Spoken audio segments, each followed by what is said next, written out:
Good morning friends. दिन की शुरुआत पॉजिटिव एनर्जी के साथ और आ चुके हैं लेके अपना न्यू वीडियो। और इस वीडियो में क्या मैं डिस्कस करने वाला हूं, इस वीडियो में आपके सारे क्वेरीज को मैं एड्रेस करने वाला हूं। कौन से क्वेरीज? मेरे से बहुत सारे क्वेश्चंस आ रहे थे कि भारत दर्शन के बारे में जानना चाहते हैं। अब सीजीएल 2023 का भी ज्वाइनिंग कुछ ही मंथ्स में हो जाएगा आप लोगों का, तो कुछ भारत दर्शन के बारे में जानना चाहते हैं, ट्रेनिंग के बारे में जानना चाहते हैं। उसके बाद दूसरा क्या था कि कुछ दूर जाने के बाद ये हो रहा था हमारे साथ कि एक्चुअली में बस एक दो बार खराब भी हुई थी, तो यहाँ पे भी हमारा बस खराब हुआ। और उस बीच क्या, ये साथ में रहने का ना एक बहुत अच्छा चीज, बहुत अच्छा फायदा होता है। अकेले आप रहते हो तो परेशान होते हो, बट साथ में रहते हो तो आप इंजॉय करते हो। यहाँ पे भी हम लोगों ने इंजॉय किया। सभी लोगों ने मिलके एक ग्रुप में गाना गाया। सारा छोटे छोटे क्लिप्स हैं हमारे पास जो यहाँ पे दिखा नहीं सकते। एक राजस्थानी गाना गा दो। कालो कूद पड़ो मेला में साइकिल पंचर कर लायो। कालो कूद पड़ो मेला में साइकिल पंचर कर लायो। Good morning friends. दिन की शुरुआत पॉजिटिव एनर्जी के साथ और आ चुके हैं लेके अपना न्यू वीडियो। और इस वीडियो में क्या मैं डिस्कस करने वाला हूं, इस वीडियो में आपके सारे क्वेरीज को मैं एड्रेस करने वाला हूं। कौन से क्वेरीज? मेरे से बहुत सारे क्वेश्चंस आ रहे थे कि भारत दर्शन के बारे में जानना चाहते हैं। अब सीजीएल 2023 का भी ज्वाइनिंग कुछ ही मंथ्स में हो जाएगा आप लोगों का, तो कुछ भारत दर्शन के बारे में जानना चाहते हैं, ट्रेनिंग के बारे में जानना चाहते हैं। तो सबसे पहले मैं इस सीरीज को स्टार्ट करूं, आगे कंटिन्यू करूं, मैं आपको बताना चाहूँगा कि ऑलरेडी एक प्लेलिस्ट मैंने बना रखा है जिसमें ट्रेनिंग इनसाइट के नाम पे है। वहाँ पे मैंने वीडियोस ऐड कर रखे हैं। वहाँ पे मैंने बता रखा है कि प्रेजेंटेशन आपका जो होता है, बुक रिव्यू प्रेजेंटेशन कैसे होता है, वो भी शेयर कर रखा है। साथ साथ में विलेज अटैचमेंट कैसे होता है, विलेज अटैचमेंट के बाद आप प्रेजेंटेशन कैसे देते हो, वो भी कर रखा है। और उसी के साथ नोटिंग, एक मैं बता दूं कि 4 प्रेजेंटेशन होते हैं। 2 प्रेजेंटेशन ऑलरेडी मैंने शेयर कर रखा है। नोटिंग ड्राफ्टिंग का प्रेजेंटेशन होता है, आप वहाँ पे सीखते हो, टीचर से सीखते हो। उसके बाद नोटिंग ड्राफ्टिंग बना के एक प्रेजेंटेशन होता है। और सभी प्रेजेंटेशन में आपके क्लास में सभी ऑफिसर्स रहेंगे, जितने भी लोग ट्रेनिंग में हैं सभी लोग रहेंगे, और साथ में टीचर्स भी रहेंगे वहाँ पे। चौथा कि जब आप भारत दर्शन करते हो, भारत दर्शन के बाद आके अपना ओवरऑल एक्सपीरियंस आप प्रेजेंटेशन के फॉर्म में शेयर करते हो। तो इससे पहले अब मैं आगे कंटिन्यू बताना चाहूँगा कि पर्पस क्या है इस वीडियो का, कि भारत दर्शन वाला पार्ट मैं इसमें एक्सप्लेन करना चाहूँगा। बट ओवरऑल ट्रेनिंग के बारे में भी मैं बता दूँ कि सीजीएल 2022 की ट्रेनिंग 5 सेंटर्स पे हुई थी। कौन कौन से सेंटर्स हैं? दिल्ली में 2 सेंटर्स थे, IIPA दिल्ली और ISTM दिल्ली। मध्य प्रदेश के अंदर RCPP Noronha academy of administration, Bihar के अंदर बिपाट गया, और हैदराबाद के अंदर IIPA हैदराबाद। तो कुछ लोगों ने पूछा मुझसे कि ट्रेनिंग का सेंटर एलोकेशन क्या रैंक वाइज होता है? बिल्कुल नहीं, रैंक वाइज नहीं होता है, ये रैंडम एलोकेशन होता है। और साथ साथ में कि बाकी अब मैं अपने सेंटर्स के बारे में बताऊंगा कि मेरे सेंटर पे 60 ऑफिसर्स थे, ASOs थे, जिनकी ट्रेनिंग मेरे सेंटर्स पे हुई। मतलब RCPP नरोना में मेरा सेंटर था जिसमें 60 लोगों की ट्रेनिंग हुई। वहाँ पे अब भारत दर्शन पे आ जाते हैं। सबसे पहले भारत दर्शन में कुछ और बताऊँ, स्टार्ट से मैं ये बताना चाहूँगा कि भारत दर्शन का पर्पस क्या है। तो भारत दर्शन का पर्पस है कि आपको गवर्नमेंट पॉलिसीज का डिटेल आप समझ पाओ, आप प्रैक्टिकली उस चीज़ को एक्सपीरियंस कर पाओ। जब आप जाते हो वहाँ पे NGOs में अटैचमेंट होता है, आप जाते हो वहाँ से इंटरेक्ट करते हो, तो आप समझ पाते हो कि गवर्नमेंट की पॉलिसीज़ का इम्प्लीमेंटेशन एक बेसिक लेवल पे किस तरह से होता है। विलेज प्रेजेंटेशन जो किया था, कहीं ना कहीं विलेज अटैचमेंट का भी पर्पस वही था कि विलेज में जब आप जाते हो तो ग्राउंड लेवल पे जो सबसे बेसिक फंडामेंटल यूनिट है, वहाँ पे आप लोगों से इंटरेक्ट करके, विलेजर्स से आप इंटरेक्ट करते हो, उनसे पूछते हो कि कौन कौन सी पॉलिसीज़ यहाँ पे हैं, कौन कौन सी पॉलिसीज़ नहीं है, उन्हें क्या अच्छा लगा, क्या नहीं अच्छा लगा। तो आप ग्राउंड लेवल पे जान पाते हो कि चीज़ें किस तरह से वर्क करती हैं। और कहीं ना कहीं जब आप नोटिंग ड्राफ्टिंग करोगे, पॉलिसीज़ इंप्लीमेंटेशन में कई लोग होते हैं जो पार्टिसिपेट करते हैं, तो वहाँ पे आप समझोगे कि आप कोई भी चीज़ अगर बनाते हो तो वो किस तरह से इम्पैक्ट डालने वाला है लोगों के ऊपर। आप जानोगे कि क्या क्या चीज़ें हैं कि जो जहाँ पे और वर्क करने की ज़रूरत है। तो ये था हमारा विलेज प्रेजेंटेशन वाला पार्ट। अभी हम भारत दर्शन में अभी एक्सपीरियंस शेयर जो मैं करना चाहता हूँ। 60 जो ASOs थे, उनमें 3 ग्रुप में स्प्लिट किया गया था।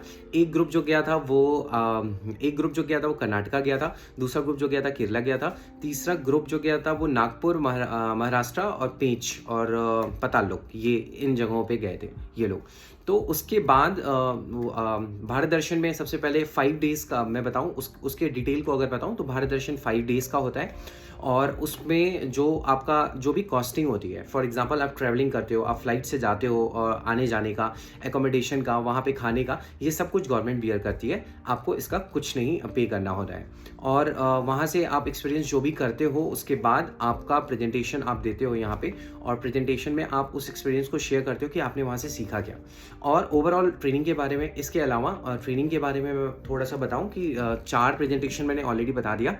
कंप्यूटर टेस्ट भी आपका होता है जो कि 200 मार्क्स का होता है, जिसमें आप जो भी आपने ट्रेनिंग में सीखा है वो सब मल्टीपल चॉइस क्वेश्चंस होते हैं, ऑब्जेक्टिव क्वेश्चंस होते हैं, वो सब आपको आंसर आप करते हो, और ओवरऑल इस पूरे का एक कलेक्टिव मार्क बनता है।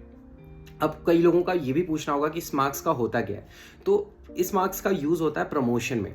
जब आप एलिजिबल होते हो सेक्शन ऑफिसर के प्रमोशन के लिए, तो 2 क्राइटेरिया होता है। एक क्राइटेरिया होता है कि आप टेस्ट देते हो, जब 4 साल के बाद आप एलिजिबल होते हो, आप टेस्ट देते हो सेक्शन ऑफिसर का जो यूपीएससी कंडक्ट कराता है। अगर उस टेस्ट को आपने क्वालिफाई कर लिया तो आप प्रमोट हो जाओगे। बट अगर टेस्ट क्वालिफाई आप नहीं कर पाए, और वो हर साल आपको टेस्ट देने का मौका मिलता है, क्या होता है कि जितनी भी वैकेंसीज होती हैं उसमें सपोज करो कि 400 वैकेंसी आई सेक्शन ऑफिसर का ऑल ओवर इंडिया, तो उसमें 50% वैकेंसी जो होता है वो आपके सीनियरिटी बेसिस पे होता है, और 50% वैकेंसी आप जो एग्ज़ाम जो डायरेक्ट क्लियर कर लेते हैं उससे फिल हो जाता है। तो सीनियरिटी बेसिस पे कैसे वैकेंसी डिसाइड होता है, वो आपके सीजीएल के रैंक के थ्रू, और दूसरा जो आपके ट्रेनिंग में जो मार्क्स बने हैं उसके बेसिस पे डिसाइड होता है। वो वैकेंसीज 50% उस तरह से फिल की जाएंगी। ठीक है, तो ये था ओवरऑल ट्रेनिंग का एक्सपीरियंस। बाकी भी कुछ अगर आपके मन में क्वेरीज होंगे तो आप ज़रूर पूछना, और मैं उसको एड्रेस करने की कोशिश करूँगा। और इसके बाद जस्ट मैं क्या करने वाला हूँ, एक वीडियो अटैच करने वाला हूँ जिसमें भारत दर्शन के बाद जो प्रेजेंटेशन हुआ वो वीडियो आप देख पाओगे, जिसमें मैंने ही बोला है, वो वीडियो मेरी ही बोली गई है, उसकी रिकॉर्डिंग की गई है। और साथ साथ में जैसे 20 स्टूडेंट्स थे जो केरला में गए थे, तो वो 20 जो एएसओस का है, हर एएसओ को लगभग 5 मिनट्स 5-6 मिनट्स 7 मिनट्स जो भी अपना एक्सपीरियंस था वो शेयर करना था, उसमें बताना था कि क्या क्या उन्होंने सीखा, क्या अनुभव किया। तो वो प्रेजेंटेशन के फॉर्म में पूरे क्लास में उनको एक्सप्लेन करना होता है। तो बाकी अब that's it, that's all about today. और बाकी कोई भी आपका क्वेरी अगर होगा, अगर आप बोलोगे कि मुझे उस पर वीडियो बनाना है, तो मैं ज़रूर उसको एड्रेस करते हुए आपको बताना चाहूँगा, उस पर एक्सप्लेन करूँगा। और thank you so much, and आगे आप वीडियो देखिए। और एक बात और, मैं आप सभी लोगों से रिक्वेस्ट करूंगा कि चैनल को सब्सक्राइब करना बिल्कुल मत भूलिएगा, क्योंकि वहीं से आप चैनल सब्सक्राइब करोगे तो रेगुलर अपडेट मिलेगा। आप जो भी क्वेरीज आप पुट करोगे मैं उसे आंसर करने की कोशिश करूंगा। और एक लास्ट में मैं बोलना चाहूँगा कि परेशान नहीं होना है कि मैं इतने सारे वीडियोस अगर बनाए तो उसको ये देख के नहीं सोचना है कि अरे ये भी करना है, प्रेजेंटेशन भी देना है, टेस्ट भी देना है, कैसे हो पाएगा, ये क्या डिफ़िकल्ट होता है, आसान होता है, फेल हो गए तो क्या होगा, ये सारी चीज़ें, ये सब मन में नहीं लाना है। बहुत ही अच्छा ट्रेनिंग होता है, और बहुत ही अच्छे तरीके से आप चीज़ों को सीखते हो, और आपको नहीं पता चलेगा कि कब वो 2 महीने पास कर गए, और आपका प्रेजेंटेशन वगैरह एक दूसरे से इंटरेक्ट करते हो, सीखते हो, और बहुत अच्छे से सारी चीज़ें हो जाती हैं। तो परेशान होने की ज़रूरत नहीं है बिल्कुल भी। और तो इस वीडियो को मैं यहीं पे एंड करना चाहूँगा, और आगे का वीडियो आप देख सकते हो, और उसके बाद कोई क्वेरी होगा तो मैं ज़रूर एड्रेस करूँगा। This is all about today, thank you. Good afternoon, ma'am. Good afternoon, all. I am Satyendra from Ministry of Defence, and I would like to share my experience of the Kerala visit. Before I start to share, सबसे पहले तो मैं thank you बोलना चाहूँगा ma'am को और पूरे management को, बिकॉज पूरे ट्रिप में केरला तो कहीं नाम नहीं था कि केरला हमें जाना भी है, बट एट द लास्ट ऐसा हुआ कि हमें केरला जाने को मिला, और वहाँ पे जो हमने एक्सपीरियंस किया वो वाकई बहुत अच्छा था। तो स्टार्ट करते हैं लास्ट 5th डे के बारे में। 5th डे ऑलरेडी सबसे हैक्टिक डे था हमारे लिए। नियर अबाउट 12 आवर हमने ट्रैवल किया था। तो अब खुद सोचो कि इतने हेक्टिक डे में अगर आपको कुछ ऐसे सीनिक ब्यूटी देखने को मिल जाए तो वाकई वो बहुत अच्छा, सबके लिए एक एनर्जेटिक वो हो जाता है। और सेम हमारे साथ भी था कि लगभग 3-4 आवर ट्रेवल करने के बाद चियापारा वाटरफॉल आया, और वहाँ पे सभी लोग मेस्मराइज थे, सभी लोग एंजॉय कर रहे थे, सभी लोग एनर्जेटिक फील कर रहे थे। और इसके बारे में अगर मैं बताऊं तो वेस्टर्न घाट्स पे ये लाई करता है, और जब इसका वे कोची से मुन्नार के रूट में ये लाई करता है, ये चियापारा वाटरफॉल। तो यहाँ पे ये एक्सपीरियंस हम लोगों ने शेयर किया। उसके बाद दूसरा क्या था कि कुछ दूर जाने के बाद ये हो रहा था हमारे साथ कि एक्चुअली में बस 1-2 बार खराब भी हुई थी, तो यहाँ पे भी हमारा बस खराब हुआ। और उस बीच का ये साथ में रहने का ना एक बहुत अच्छा चीज, बहुत अच्छा फायदा होता है। अकेले आप रहते हो तो परेशान होते हो, बट साथ में रहते हो तो आप इंजॉय करते हो। यहाँ पे भी हम लोगों ने इंजॉय किया, सभी लोगों ने मिलके ग्रुप में गाना गाया। सारा छोटे छोटे क्लिप्स है हमारे पास जो यहाँ पे दिखा नहीं सकते। और रबड़ प्लांटेशन के टाइम यहाँ पे हम रुके और रबड़ के बारे में कुछ फैक्ट्स पता चला, मतलब पता तो था बट इतना थोड़ा और डिटेल में जब देखा तो पता चला कि केरला इंडिया में सबसे ज़्यादा स्टेट वो है कि जो सबसे ज़्यादा रबड़ का प्रोडक्शन करता है। और इंडिया में 91% रबड़ प्रोडक्शन जो होता है वो केरला में होता है। ये फैक्ट बहुत ये इंफॉर्मेटिव था जो मुझे बाद में पता चला जब मैंने एक्सप्लोर किया इस चीज़ को। और साथ साथ में वर्ल्ड के अंदर इंडिया का जो रैंक है वो 4th नंबर पे आता है रबड़ की प्रोडक्शन पे, and that is possible because of the Kerala. अगर केरला का अगर हम एग्रीकल्चरल कंट्रीब्यूशन बताएं तो 10.88% है। यूपी को तो हम जानते हैं, यूपी हरियाणा में एग्रीकल्चर बहुत अच्छे से वहाँ पे कल्टीवेशन वगैरह होता है, तो उस कंट्रीब्यूशन में कहीं ना कहीं रबड़ का एक बहुत इंपॉर्टेंट रोल है।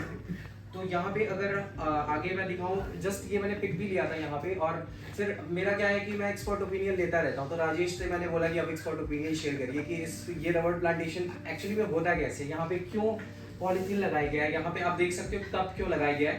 बचपन में एनसीईआरटी में हम सब लोगों ने पढ़ा होगा, उसको मैं फिर से थोड़ा सा 1 मिनट लेके रिवाइज कराना चाहूँगा। यहाँ पे हम कट लगाते हैं और क्या होता है कि कप लगा होता है, कप में क्या होता है कि लेटेक्स जो होता है वो कलेक्ट होकर यहाँ पे स्टोर होता है। फिर आके कोई बड़ा आदमी आता है, जैसे कि राजेश ने बोला था, बड़ा आदमी एक आता है और इसको कलेक्ट करके फैक्ट्री में ले जाता है और उसकी प्रोसेसिंग होती है। तो इसको पॉलीथीन इसलिए कवर किया जाता है कि इसमें मॉइस्चर और धूप बहुत ज़्यादा धूप भी इसके लिए सही नहीं होता है, बहुत ज़्यादा टेम्परेचर और मॉइस्चर जो होता है वो भी इसके लिए सही नहीं होता है, जो लेटेक्स यहाँ पे प्रोड्यूस होता है। सो इसलिए यहाँ पे रैपिंग की जाती है पॉलीथीन का। सो ओवरऑल एक्सपीरियंस बहुत अच्छा रहा and thank you so much to everyone. काले रंग तो काले जेली बाजी, अरे एक राजस्थानी गाना गा दो।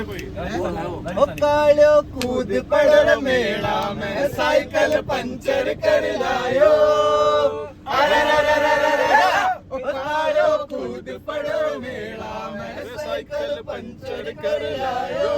5th डे है और आज हम वापस जा रहे हैं, कहाँ से, मुन्नार से हम कोची वापस जा रहे हैं एनजीओ अटैचमेंट के लिए।